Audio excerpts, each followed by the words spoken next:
I'm Ryan, and my life is average. Okay, so today's video is not going to be a comedy video or a funny video, so if you're looking for that, come back on Friday. I'm going to be making another vlog sketch.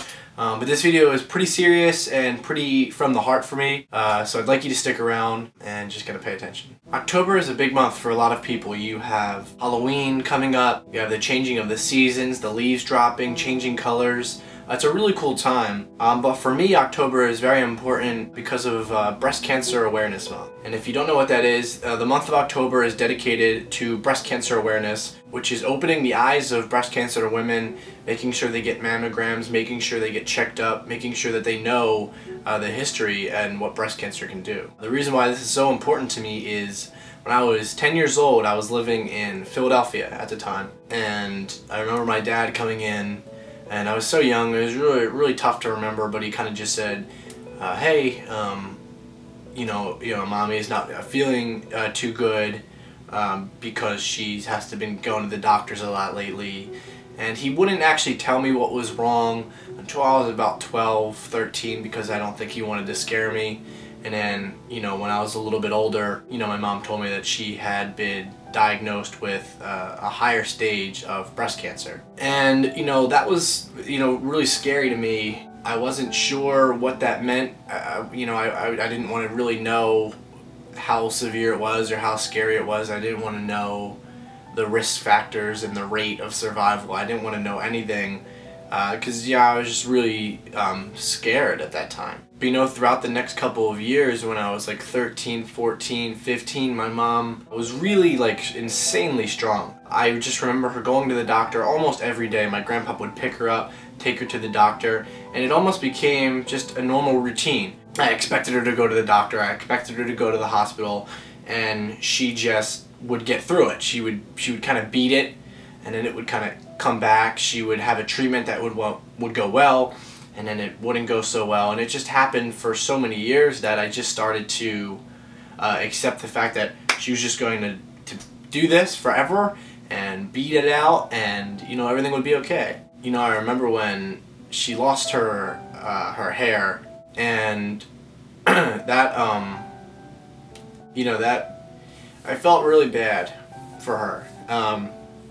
I know when she started losing her hair that things weren't looking so good, and I felt really bad, and she had to get a wig. That really hurt her. That really showed me how scary of a disease it was and how serious it was. That was the first time that I really saw her start to really deteriorate. When she lost her hair, she started losing weight, she started getting weaker and frailer, and it was really scary, because I was like the biggest mama's boy ever. Like, I was the kid where if I was in the grocery store and I was looking at Cookie Crisp for 1 minute and my mom maybe changed aisles, I would freak out and scream and run around and get scared. Where is she? You know, I'd wait for her to get home. I'd, you know, peek out the window through the blinds. And then I remember one week in March, she just wasn't feeling well. Just a normal cold. It was nothing. I'll be honest, I wasn't nervous or scared at all. It was just, she was sick all the time. My grandpa was there to pick me up instead of my mom. And he just said, hey, you know, your mom is in the hospital. She just isn't feeling too good. So at that point I was scared, but the hospital was such a normal thing to me. And I went home and my dad seemed fine, and then he said, you know, your mom has pneumonia, but she should be okay. And I remember talking to her on the phone that night, and I just spoke to her, and she said, hey, you know, I'll see you tomorrow. So I remember the next day I stayed home from school. I said I was sick, but I just wanted to kind of, you know, stay home to see her when she got back. I remember I heard a noise downstairs, so I woke up and I went downstairs. It was my, you know, my dad. And he was crying, so I asked what was wrong, and he said to get my brother, so we came downstairs. He told me that my mom was very sick, and that she was going to die. She wasn't going to make it. I just remember visiting her in the hospital and being there and being strong.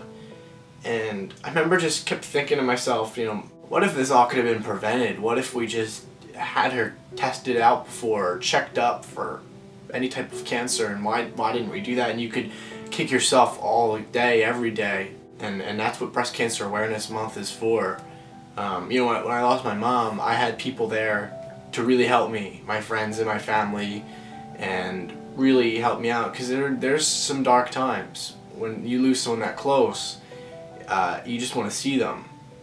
You know, you would do anything to see them again. And you need people in your life to make sure you're there. So if any of you guys are ever going through any of this and need somebody to talk to and there's no one there, you know, I'm here. I really am. Breast Cancer Awareness Month is a big deal. There's a lot of things you can do.